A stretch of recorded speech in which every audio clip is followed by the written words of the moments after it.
5-6 বছরের পুরনো এই গাছটা, কীভাবে আমার এই টবটা ভেঙে গেছে।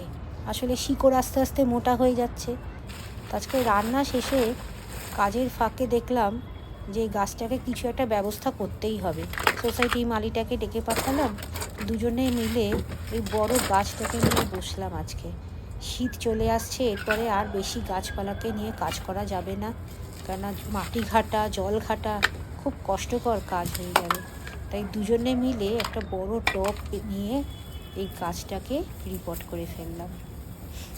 বিশাল বড় গাছ, অনেক দিনের পুরনো, প্রায় ধরুন 6 বছর তো হবেই। एक मिनट तो फिर दे दो, हो जाएगा।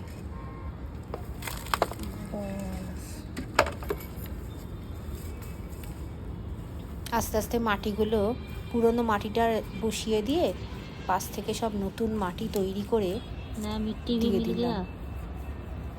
এখন এটা অনেক দিন চলবে, আবার ধরুন 5-6 বছর তো চলবেই। আর খুব বড় তো, বেঁধে বেঁধে না দিলে মুশকিল আছে। তাই ওকে বললাম ভালো করে উপরের দিকে বেঁধে টান টান করে দাঁড় করে দিতে। সুন্দর লাগছে না?